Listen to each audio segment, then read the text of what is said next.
So how to use the Gaussian elimination method to solve systems for 3 equations and 3 unknowns. So to do this problem, first off, set these 3 equations and 3 unknowns into a matrix, a 3 by 4 matrix. So I'll try to get that so I can see it all and write the matrix.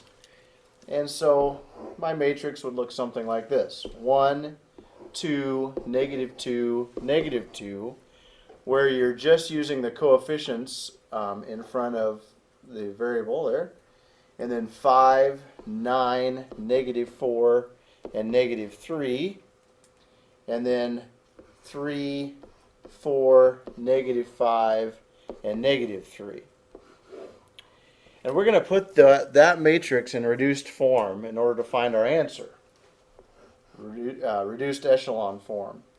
Well, if you remember, that's a 1 starting in the upper left and going diagonally to the lower right. Well, we're already okay with the first row, so we don't have to do anything to it. That's fabulous. But what we're going to do then is we need a 0 here and a 0 here. So to get those 2 new rows, for row 2, I'm going to take negative 5 times row 1 and add that to row 2. And then for a new row 3, I'm going to take negative 3 times row 1 and add that to row 3.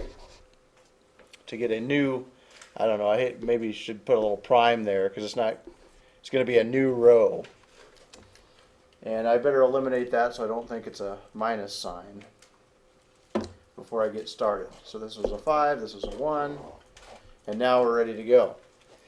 So if I just show my work off to the side here, if I take negative 5 times row 1, we'll do that in red, you'd have negative 5, negative 10, positive 10, positive 10. And we're going to add that to row 2, which row 2 is 5, 9, negative 4, negative 3. You add those down and you get negative 1, 6, and 7, and 0. So our new matrix, we'll start rolling it out here. We're going to leave our top row alone, 1, 2, negative 2, negative 2. Our bottom row now, or middle row, row 2, is 0, negative 1, 6, and 7. And now we'll do this new row 3, which is negative 3 times row 1. So that'd be negative 3, negative 6, positive 6, positive 6. Plus row 3, which is 3, 4, negative 5, negative 3. Add those up. Again, this is what we wanted. It was a 0 there. Negative 2, 1, 3. So we'd have 0, negative 2, 1, and 3. And what's kind of nice is we've got the second row pretty much where we want it. So if I just take a negative 1 times row 2, I'd have this. I'd have positive 1, negative 6, negative 7.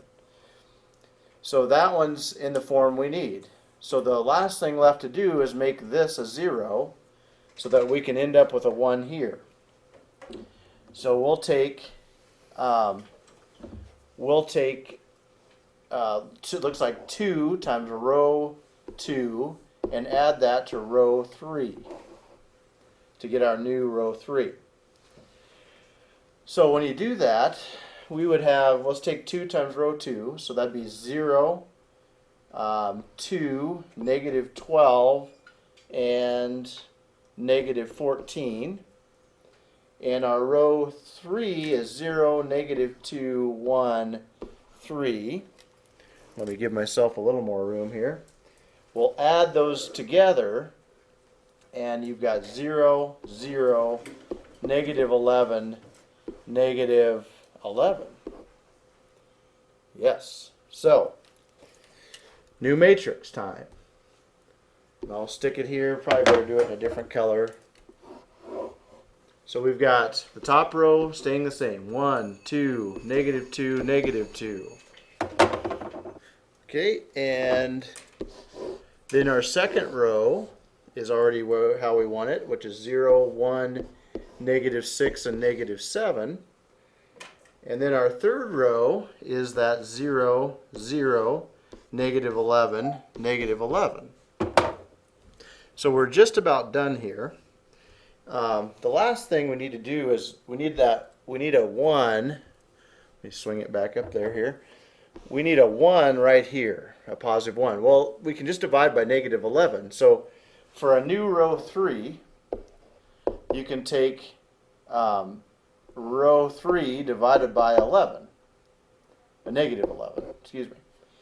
So my row echelon form would be 1, 2, negative 2, negative 2, 0, 1, negative 6, negative 7, and then 0, 0, 1, 1.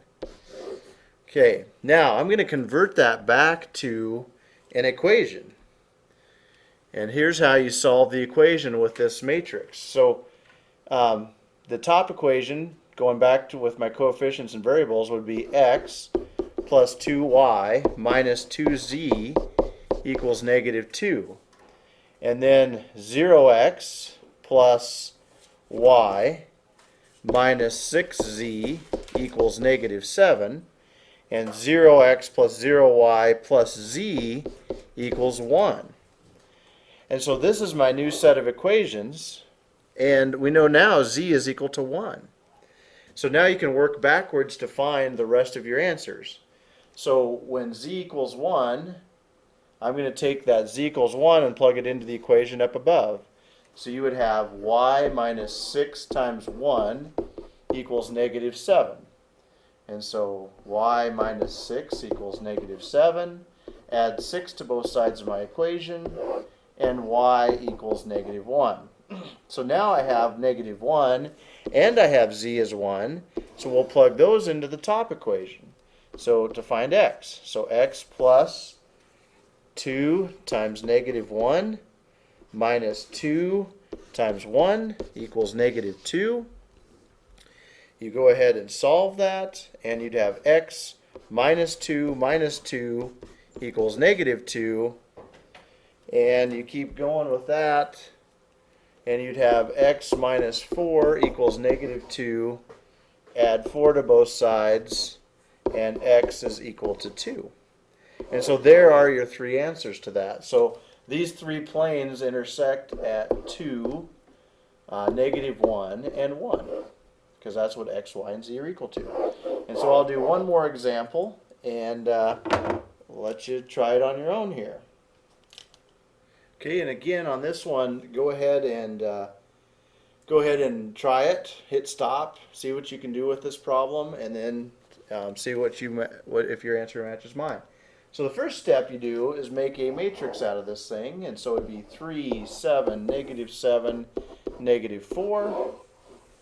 You'd have 1, 2, negative 3, 0, 5, 6, 1, and negative 8.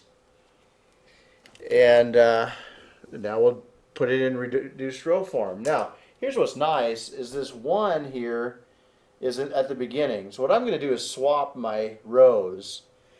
I'm going to flip-flop them so that row 2 becomes my row 1. That's the first thing I'm going to do with this one, and keep everything else the same. So 1, 2, negative 3, 0. Then we got 3, 7, negative 4. And my row 3 just stays the same. 5, 6, 1, negative 8. Okay, so we've got that 1 in the position I want, in the upper left-hand corner. So what we're going to do now is make a 0 with this 3. And a 0 with this 5 from row 1. So that means you are going to have to take negative 3 times row 1 plus row 2 to get our new row 2. And then negative 5 times row 1 plus row 3 to get our new row 3. So when we do that, let's go ahead and show some work here. So we'll start with this one. Negative 3 times row 1 is negative 3, negative 6, positive 9, and 0. And then row 2 is just 3, 7, negative 7, negative 4. Then you add down. So get that. There we got some more room. So you add down, and this is my new row 2. It's going to be 0, negative 1, 2, and negative 4. Okay, so now we'll do red here with row 1 and row 3. So we're going to take negative 5 times row 1, so that would be negative 5, negative 10, 15, 0, and then add that to row 3 just as it is, so 5, 6, 1, negative 8. Add down, you'd have 0, negative 4, 16, and negative 8. So there's my new row 3. So I'll put a little row 3 here. This one was my new row 2. So my new matrix looks something like this. 1, 2, negative 3, 0, 0, negative 1, 2, negative 4. And then my row 3, 0, negative 4, 16, negative 8. Okay? That one's kind of nice because I've got a 1 in that position I need is just negative. So I'm just going to take row 2 times a negative 1 and I'll get a new row 2. So I'll rewrite it so I've got some room to work for the coup de grace on this problem. So 1, 2, negative 3, 0. So if I multiply negative 1 times row 2, I'd have 0, 1, negative 2, positive 4. And then you'd have 0, negative 4, 16, and negative 8. So we need a 0 in this position now. So you take row 2 times 4. So 4 row 2s plus row 3 will get me a new row 3. And so 4 would be, that'd be 0, 4, negative 8, and 16. And then we got negative 4, 16, and negative 8 for row 3. Add those down. So we've got 0, 0, 8, and 8. I didn't mean to put that equal sign there. And so that's my new one. And we got 1, 2, negative 3, 0. 0, 1, negative 2, 4, and now 0, 0, 8, 8. Okay, now your final step is we need a 1 right here, so we'll just divide that by 8, and so we've got a final reduced echelon form matrix of 1, 2, negative 3, 0, 0, 1, negative 2, 4, 0, 0, 1, 1, because I'm dividing again this row 3 by 8. And so our final equation then, we've got x plus 2y minus 3z equals 0, y minus 2z equals 4, and z equals 1. Now you don't always get 1 as an answer for z, but I'm getting lucky with the ones I'm picking. And you just work backwards to find y and then to find x. So y minus 2 times 1 equals 4. So I'm plugging the 1 right in here for z. And so you'd have y minus 2 equals 4. So y would equal 6 because you'd add 2 to both sides.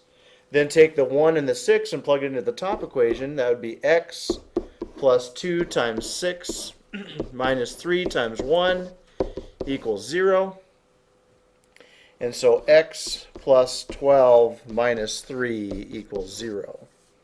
And you add 12 and negative 3, and x, 12 minus 3, 12, 11, 10, 9. X plus 9 equals 0. And so x is equal to negative 9. And there are my 3 solutions for x, y, and z. So we know x is equal to negative 9, y is equal to 6, and z is equal to 1. Or the ordered pair in a three-dimensional system of negative 9, 6, and 1. So that's where those 3 planes intersect. So I hope this helped you, and I will see you next time.